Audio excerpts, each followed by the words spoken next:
गलती भी रहेगी कोई बात नहीं। फिफ्थ फेज के मतदान यहाँ पर जारी हुआ है। यहाँ पर राज्यसभा सांसद बाबूराव निषाद जी अपने मत का प्रयोग करके बाहर निकले हैं। आइए उनसे पूछते हैं आखिर क्या संदेश देना चाहेंगे, क्या संदेश देना चाहेंगे। मैं सभी भाइयों बहनों से अपील करता हूँ कि इस 5वें चरण पर मतदान हो रहा है और अपना मतदान करने के लिए घरों से जरूर निकलें।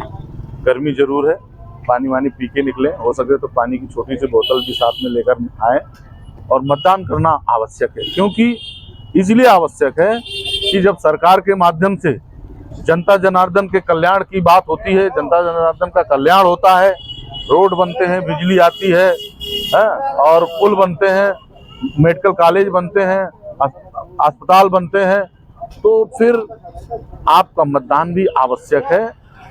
आपके मतदान से मजबूत जब सरकार बनेगी तो वो गौरव महसूस करती है कि जनता का आशीर्वाद स्नेह मिला है, तो फिर वो चैन से नेता नहीं बैठता है और तेज गति से काम करता है। 400 पार का नारा मोदी जी दे रहे हैं, उसके लिए क्या कहेंगे। नारा मोदी जी नहीं दे रहे मित्र, पूरी जनता हिंदुस्तान की नारा दे रही है। क्योंकि एक बहुत लंबे कालखंड बाद जनता जो सोचती थी कि क्या मेरी मूलभूत आवश्यकताएं मेरे करीब आएंगी बगैर मांगे, बगैर कहीं चक्कर लगाए, आज ऐसा कानून का राज है कि संविधान की मूल मर्यादा के अनुरूप उसका हक और अधिकार उसके घर पहुंचने का काम हो रहा है।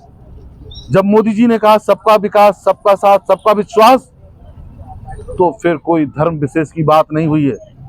अल्पसंख्यक हो, पिछड़ा हो, दलित हो, महिलाएं हो, किसान हो, मजदूर हो, आदिवासी हो, सबको घर बैठे बैठाए ढेर सारी योजनाएं उनके दरवाजे पहुंची। उनको चक्कर नहीं लगाने पड़े नेता के, अधिकारी के, कर्मचारी के। इसको कहते हैं सुशासन।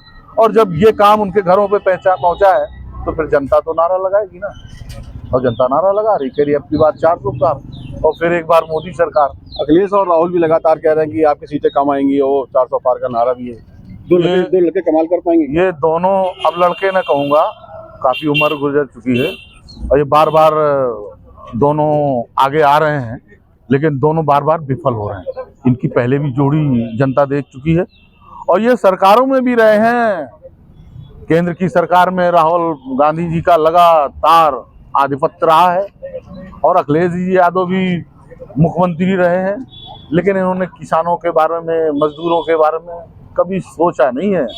सिर्फ और सिर्फ जनता को आपस में लड़ाने का काम किया है। सिर्फ वोट की राजनीति है। अल्पसंख्यकों के साथ में भेदभाव किया, दलितों के साथ में, पिछड़ों के साथ में भेदभाव किया। सिर्फ और सिर्फ ये इनका तुष्टीकरण आधार रहा है, परिवारवाद आधार रहा है, जातवाद आधार रहा है। ये इस आधार पर ये काम किए हैं। राहुल गांधी लगातार मनमोहन सिंह की सरकार में अधिकार प्राप्त नेता थे।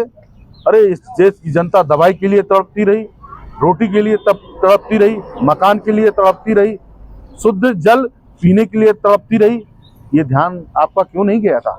अब जब मोदी जी 10 साल के अंतर्गत ढेर सारी जनता की समस्याएं करके खड़े हुए तो जनता आवाज दे रही है, जनता नारा लगा रही है फिर एक बार मोदी सरकार, और अब की बार 400 पार। जैसा कि उन्होंने बताया कि अब की बार 400 पार का नारा मोदी जी का सफल होगा। अरुण श्रीवास्तव, एबीपी न्यूज, हमीरपुर।